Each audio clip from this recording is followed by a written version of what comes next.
Sainath Maharaj key జై.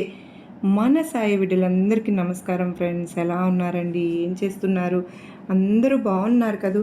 మన సాయినాథుని దయ వలన అందరూ క్షేమంగా ఆయురారోగ్యాలతో అష్టైశ్వర్యాలతో ఉండాలని నేను కూడా మనస్ఫూర్తిగా బాబావారిని వేడుకుంటూ వీడియో చూస్తున్న ప్రతి ఒక్కరిపైన కూడా సాయినాథుని ఆశీస్సులు, బాబావారి బిడ్డలు ఎప్పుడు కూడా ఆనందంగా సంతోషంగా వారి జీవితాన్ని గడపాలని ప్రతిరోజు కోరుకుంటూ ఉన్నాను. ఈ వీడియో అయితే స్టార్ట్ చేస్తున్నాను ఫ్రెండ్స్. రోజులాగా ఈరోజు సందేశంలో సాయినాథుడు తన బిడ్డల కోసం ఒక చక్కటి సందేశాన్ని అయితే తీసుకొచ్చారండి. ఈ సందేశంలో సాయినాథుడు తన బిడ్డలకు ఒక అత్యద్భుతమైనటువంటి చక్కటి అవకాశాన్ని అందిస్తున్నారు. సాయినాథుడు ఎన్నో శుభవార్తలను తన బిడ్డలకు చెప్పబోతూ ఉన్నారు. మరి ఆ శుభవార్తలు ఏమిటా అని ఆలోచిస్తూ ఉన్నారా? ఇక ఆలస్యం ఎందుకు, వెంటనే సాయినాథుని మాటల్లోనే మన బాబావారు మనకిచ్చినటువంటి ఆ శుభవార్తలు ఏంటో తెలుసుకుందామా?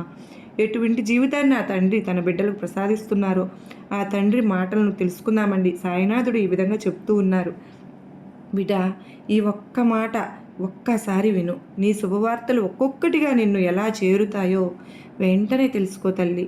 నువ్వు ఎంతో సంతోషించేటటువంటి వార్త ఇది. ఆనందంతో ఎగిరి గంతేస్తావమ్మా అని సాయినాథుడు అంటూ ఉన్నారు. సాయినాథుడు ఈ సందేశంలో తన బిడ్డలకు ఏం చెప్పబోతున్నారంటే ఈ పాటికే మనకు అర్థమైపోయి ఉండాలి. ఎన్నో శుభవార్తలు చెప్పబోతూ ఉన్నారట. మరి ఈ వార్త వింటే మనం ఎంతో ఆనందిస్తామని, అదేవిధంగా ఎగిరి గంతేస్తామని ఆ శుభవార్తలు ఆ బాబావారు తన బిడ్డలతో అంటూ ఉన్నారు. మరి మనకు అంత సంతోషాన్ని ఇచ్చేటటువంటి వార్త ఏంటి? అందరికీ ఒకేలాంటి వార్తలు అయితే ఉండవండి. ఒక్కొక్కరికి ఒక్కొక్కటి ఇష్టం. జీవితంలో ఒక్కొక్క కోరిక అనేది ఉంటుంది. ఒక్కొక్కరిది ఒక్కొక్క లక్ష్యం ఉంటుంది.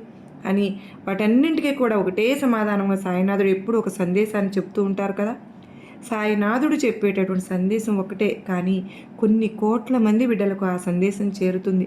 ప్రతి ఒక్కరి సమస్యకు పరిష్కారాన్ని చూపుతుంది. ఇది సాయినాథుని సందేశంలో ఉన్నటువంటి అంతరార్థ మహిమ. సాయినాథుడు చెప్పే ఏ మాట అయినా సరే కొన్ని వందల మందికి వందల పరిష్కారాలను చూపిస్తుందండి. ఇవన్నీ ఎందుకు చెప్తున్నాను అంటే, ఈరోజు నాకు ఒక ఇబ్బంది ఉండవచ్చు, మరొకరికి ఒక సమస్య ఉండవచ్చు, ఇంకొకరికి ఇంకో సమస్య ఉండవచ్చు. ఇలాగా మన సమస్యలు వేరైనా సరే వీటన్నింటినీ కలిపి సాయినాథుడు ఒకే పరిష్కారాన్ని చూపిస్తున్నారు. నేను విన్నా, మీరు విన్నా, ఇంకొకరు విన్నా, మరొకరు విన్నా, ప్రతి సమస్యకు సాయినాథుని సందేశంలో పరిష్కారం ఉంటుంది. అయితే ఈరోజు సాయినాథుడు తన బిడ్డలతో ఇలా పరిష్కార మార్గాన్ని చెప్తున్నారు. ఏమిటి అని అంటే శుభవార్తను పంచుకోబోతున్నారు. ఆ తండ్రి మాటలను మరి తెలుసుకుందామా? సాయినాథుడు ఈ విధంగా ఎందుకు చెప్తున్నారు? బిడ్డా, ఇది నీకోసం నేను తీసుకొచ్చిన మాటమ్మా. అసలు నిర్లక్ష్యం చేయవద్దు తల్లి. ఇది నువ్వు చూడగానే వినాలి, వెంటనే వింటావు కదూ. ఎందుకో తెలుసా? నీ కోసం ఒక శుభవార్త తీసుకొచ్చాను. ఆ శుభవార్త నువ్వు తప్పకుండా విని తీరాలి. అప్పుడు నీ కళ్ళల్లో వచ్చే వెలుగు, ఆ సంతోషాన్ని నేను చూడాలి. అందుకోసమే ఈ వార్త నీకోసం తీసుకొచ్చాను. వెంటనే వింటావు కదూ బిడ్డా. చూడమ్మా, కఠినమైన మనసు వెనుక తేనె లాంటి హృదయం ఉంటుంది కదూ. నువ్వు పైకి కఠినంగా ఉన్నావు, అయినా లోపల హృదయం మాత్రం ఎంతో సున్నితంగా ఉంటుంది. నువ్వు బయటకు చాలా గంభీరంగా కనిపిస్తూ ఉండవచ్చు కాక, కానీ నీ మనసు ఏంటో నాకు తెలియదా? నువ్వు ఎంత మంచిగా ఆలోచిస్తావో, ఎంత మంచి మనసును కలిగి ఉన్నావో నాకు తెలుసమ్మా. ఎవరైనా బాధపడితే, సమస్యలు వచ్చినా ఏమాత్రం ఆలోచించవు. నువ్వు ఏమీ ఆలోచించకుండా నువ్వు వారికి సహాయం అనేది చేసేస్తూ ఉంటావు. కానీ పైకి మాత్రం కొంచెం కోపంగా మాట్లాడుతూ ఉంటావు. కానీ నీ మనసు చాలా మంచిది తల్లి. ఆ మంచి మనసును మాత్రం ఎవ్వరూ గుర్తించడం లేదు బిడ్డ. అదే కదా నీలో ఉన్న పెద్ద సమస్య. అయితే ఇప్పుడు నేను చెప్పేది పూర్తిగా వింటావు కదూ. చూడమ్మా, నీ ప్రేమను ఒకరు గుర్తించనంత మాత్రాన ఆ ప్రేమ అబద్ధమైపోతుందా? ఎవరు ఎలా ఉన్నా సరే, ఏమనుకున్నా సరే, నువ్వు మాత్రం నీలాగానే ఉండు. నీలో ఎలాంటి మార్పు లేకుండా చూసుకో తల్లి. నేను ఎందుకు ఈ మాట చెప్తూ ఉన్నాను అంటే, ఒకరి కోసం మన వ్యక్తిత్వాన్ని మార్చుకుంటామా? ఒకరి కోసం మన అలవాట్లను, మంచి అలవాట్లను ఎందుకు మార్చుకోవాలి? నీలో ఎలాంటి మార్పు లేకుండా చూసుకో. అప్పుడే ఆ భగవంతుడు నీ జీవితాన్ని మంచిగా మారుస్తారు. తల్లి, ఎంత కొట్టినా ఎంత మందలించినా పాము తన విషాన్ని మాత్రం వదలదు, నిజమేనా? అలాగే దుష్టులు కూడా వారి చెడు మనసును ఎప్పుడు కూడా మార్చుకోరు. అలాంటి వారి గురించి అస్సలు ఆలోచించనే వద్దు. కొన్ని చెడు వార్తల వల్ల చెడుగా మారి ఉన్నారు చూసావా, వాళ్ళను తప్పకుండా నీకోసం నేను మారుస్తాను. వాళ్ళు మారుతారమ్మా, నిన్ను మళ్ళీ అర్థం చేసుకుని దగ్గరకు చేరుతారు. నేను ఏం చేస్తున్నానో ఏం చెప్తున్నానో నీకు అర్థమవుతుంది కదూ. నీకు చెడ్డవాళ్ళని ఎంత ప్రయత్నించినా నువ్వు మార్చలేవు. వాళ్ళ గురించి వదిలేసేయి. చెడుగా మారిన వాళ్ళను మాత్రం మంచిగా నేను మార్చి నీ దగ్గరకు పంపుతాను. అర్థమవుతుందా తల్లి? చూడు బిడ్డ, నీ జీవితాన్ని మంచిగా నేను మారుస్తానని చెప్పాను కదా, అది అక్షరాల సత్యం. 100కి 100% నా మాట అలానే జరుగుతుంది. కానీ అందరూ నీవారే అని మాత్రం నువ్వు అనుకోవద్దు. ఆ భ్రమలోనే నువ్వు ఎక్కువ మోసపోతూ ఉన్నావు తల్లి. అందరూ నీవారే అనుకోవడం తప్పు కాదు బిడ్డ, కానీ నువ్వు అలా అనుకోవడం వల్ల నీకు బాధే ఎదురవుతుంది. కొంచెం కష్టంగా ఉంది కదమ్మా వినడానికి. అయితే ఇది నిజం తల్లి, కానీ అందరూ నీవారే అనుకుంటే తప్పకుండా నువ్వు బాధపడవలసి వస్తుంది. ఏదో ఒక రోజు నీ మంచి మనసు, స్వచ్ఛమైన ప్రేమను అందరూ తెలుసుకుంటారు బిడ్డ. అలా తెలుసుకునేలాగా నేను చేస్తాను. నువ్వు ఏమాత్రం బాధపడవలసిన పని లేదు. ఎవరి కోసమో ఎవరి ప్రేమ కోసమో నువ్వు ప్రాకులాడకు తల్లి. నిజమైన ప్రేమ నిన్నుగా వెతుక్కుంటూ వస్తుందమ్మా. కాస్త ఓపికగా ఉండు తల్లి. నీ కష్టాలు బాధలు చెప్పుకోవడానికి ఎవ్వరూ లేరని మాత్రం అనుకోవద్దు. నీ సాయి తండ్రి ఉన్నానుగా, అన్నీ నాతో పంచుకో. నేను నీకు మంచి సమాధానం చెప్పి నీకైన దారి నేను చూపుతాను. అలా కాకుండా ఇతరులతో నీ బాధ పంచుకోవడం వలన వాళ్ళు నీ బాధను తగ్గిస్తారా చెప్పు? లేదు కదా. మరి నీలో ఉన్న గొప్పతనం ఏంటో తెలుసా బిడ్డ? ఇప్పుడు నేను చెప్పినవన్నీ కూడా నీకు తెలుసు, అన్నీ నీకు అర్థమవుతాయి. కానీ అవి నువ్వు గుర్తించడం లేదు, గుర్తించవు. నిన్ను నువ్వు అర్థం చేసుకోవు. ఎప్పుడు కూడా వాళ్ళేదో అన్నారు, వీళ్ళేదో అన్నారు, నా జీవితం బాగాలేదు, ఇలానే ఆలోచిస్తున్నావు తప్ప నీ మనస్సు చెప్తున్న మాట నువ్వు వినడం లేదమ్మా. చెబుతున్నాను కదా, నేను చెప్పేవన్నీ కూడా నీకు ముందే తెలుసు. కానీ మొహమాటం వల్లనో అతి మంచితనం వలనో అందరి మాట విని అందరికీ తల ఊపుతూ ముందుకు వెళ్తూ ఉంటావు. తర్వాత నువ్వే బాధపడుతూ ఉంటావు. నిజమే కదూ. ఇక ఎప్పుడూ కూడా అలా ఉండవద్దు తల్లి. జీవితంలో ఒక్క విషయం గుర్తుపెట్టుకో, తల ఊపుతూ ముందుకు పోవడం చాలా సులభమేనమ్మా. కానీ కాదు, లేదు, చేయను అని చెప్పడమే ఎంతో కష్టం. ఇవి చెప్పడం నేర్చుకో. నువ్వు చేయలేని పనిని కానీ, నువ్వు చేయలేని సహాయాన్ని కానీ వేరొకరు నిన్ను అర్థిస్తే మొహమాటానికి వెళ్ళి అన్నీ చేసేస్తానని మాత్రం చెప్పవద్దు. కాదు, లేదు, చేయను అనే మాటలు అర్థం చేసుకో. అలా చెప్పడం నేర్చుకో బిడ్డ. ఎందుకో తెలుసా, నీకు అవకాశం ఉంటే మాత్రమే నువ్వు చేయగలుగుతావు. లేదంటే వారి దగ్గర నీ మాట పోతుంది కదా.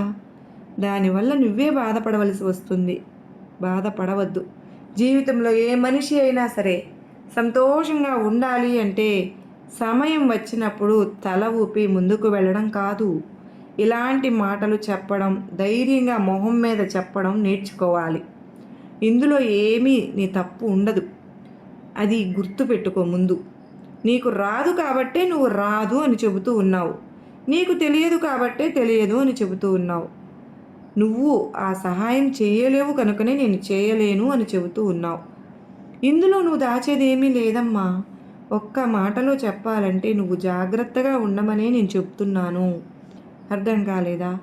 ఉదాహరణకు ఎవరో ఒకరు వచ్చి నీ దగ్గర తన సహాయం కోరుతారు, కానీ నీ దగ్గర తనం ఉండదు. వారు నీకు బాగా కావలసిన వారని మొహమాటానికి నేను చేస్తాను అని చెబుతా. నీ మాట పోకుండా పక్కవారి దగ్గర నుంచి అప్పు తీసుకొచ్చి మరీ వారికి ఇస్తావు. ఒకవేళ వీరు నీకు తిరిగి ఇవ్వకపోతే ఆ బాధ భరించాల్సింది నువ్వే కదా. నీతో పాటు నీ కుటుంబం కూడా బాధపడవలసి వస్తుంది మరి. నిజమే కదా తల్లి. అందుకే కొంచెం కష్టమైనా సరే నీ దగ్గర లేనప్పుడు, నువ్వు చేయలేనప్పుడు చేయలేను అని చెప్పు. ఆ క్షణం కొంచెం బాధగా ఉంటుందేమో కానీ జీవితాంతం నువ్వు సంతోషంగా ఉంటావమ్మా. మళ్ళీ మళ్ళీ చెబుతున్నాను బిడ్డ, నీకు ఇష్టం లేనివి చేయలేనివి చేయను చేయను చేయలేను అని నిక్కచ్చిగా చెప్పేసి ఇందులో ఎలాంటి తప్పు లేదు. నేను మాత్రం నీకు ఎప్పుడు కూడా సాయం చేస్తూనే ఉంటాను తల్లి. నీకు ఓటమి ఎదురైనా, సంతోషం వచ్చినా, బాధ వచ్చినా, కన్నీరు వచ్చినా సరే ప్రతి ఒక్కటి నాతో పంచుకో. నీకు రానున్న రోజులు ఆనందంగా నేను మారుస్తాను. నువ్వు ప్రశాంతంగా ఉండు. దేని గురించి అసలు ఆలోచించవద్దు. బాధపడకు. నీకు ఒక విషయం చెప్పనా? సముద్రాన్ని చూడగలము కానీ అందులో ఉన్న ఉప్పును చూడగలమా? లేదు కదా. అలానే ఈ మనుషులు కూడా నువ్వు కేవలం మనిషిని మాత్రమే చూడగలుగుతావు కానీ వారి మనసును చూడలేవు కదా బిడ్డ. నువ్వు ఎవరి దగ్గర ఎలా ఉండాలో తెలుసుకో. అందరితో మంచిగా మాట్లాడు.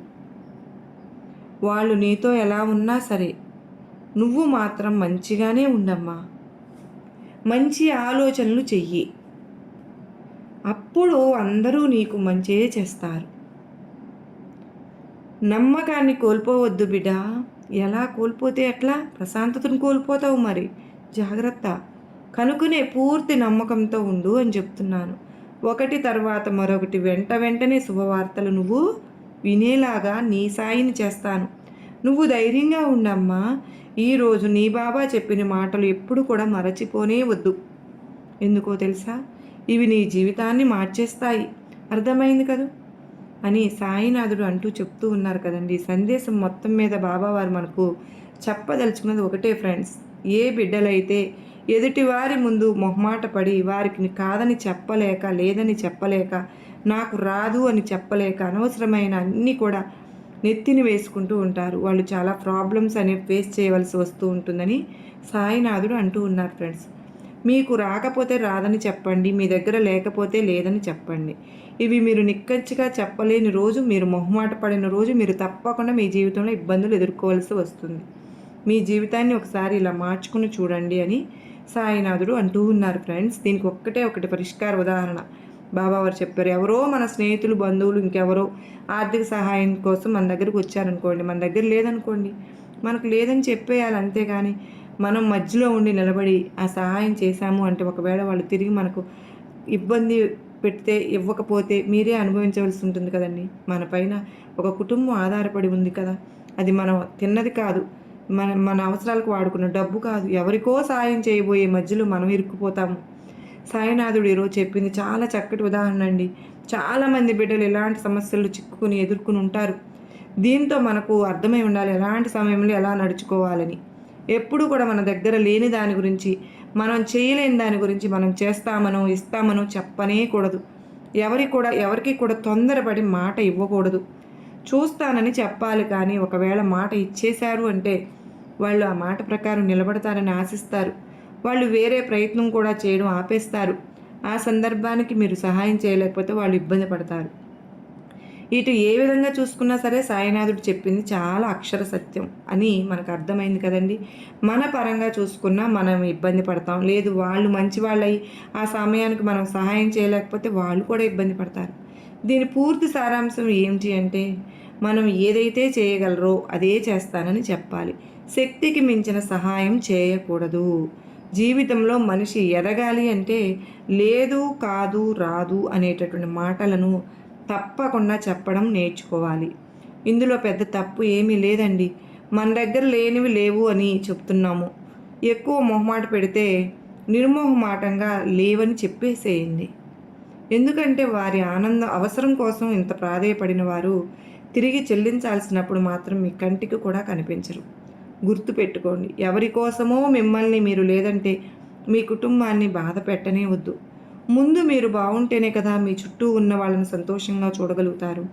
సాయం అన్న వాళ్ళకి సాయం చేయగలుగుతారు. దయచేసి ఈ సందేశం విన్న ప్రతి సాయి బిడ్డ కూడా సాయినాథుని మాట ప్రకారం నడుచుకుందాం. ఫ్రెండ్స్, ప్రతి ఒక్కరూ వారి జీవితంలో కోల్పోయిన సంతోషాన్ని మళ్ళీ తిరిగి తెచ్చుకోండి. మనకు సాయినాథుడు ప్రసాదించబోయేటటువంటి ప్రతి శుభవార్తను మనం అందుకుందాం. ఏది జరగాలన్నా ముందు సాయినాథుడు చెప్పినటువంటి ఈ మాటలను అయితే మనం తప్పకుండా పాటించాలి. ఫ్రెండ్స్, తప్పకుండా పాటిస్తారని నేను కూడా ఆశిస్తూ ఉన్నానండి. ఇదండి ఈరోజు సాయినాథుని సందేశం. ఈ సందేశం కనుక మీకు నచ్చిందనే అనుకుంటున్నాను. నచ్చినట్లయితే చిన్న లైక్ చేయండి. మరి కొంతమంది సాయి బిడ్డలకు ఈ వీడియోని షేర్ చేయండి. మొదటిసారిగా మన ఛానల్ చూస్తూ ఉన్నట్లయితే సబ్స్క్రైబ్ చేసుకుని పక్కనే బెల్ ఐకాన్ని యాక్టివేట్ చేసుకోండి. మరొక సాయినాథుని సందేశంతో మరలా కలుసుకుందామండి. అంతవరకు సాయినాథుని కరుణ కటాక్షలు మనందరిపైన, మన కుటుంబాలపైన ఉండాలి అని నేను కూడా మనస్ఫూర్తిగా సాయినాథుని వేడుకుంటూ మరో చక్కని సాయినాథుని సందేశంతో కలుసుకునేంత వరకు అందరికీ నమస్కారం అండి. ఓం సాయిరామ్, జై జై సాయిరామ్ అని పలుకుదామా. సర్వే జనా సుఖినో భవంతు.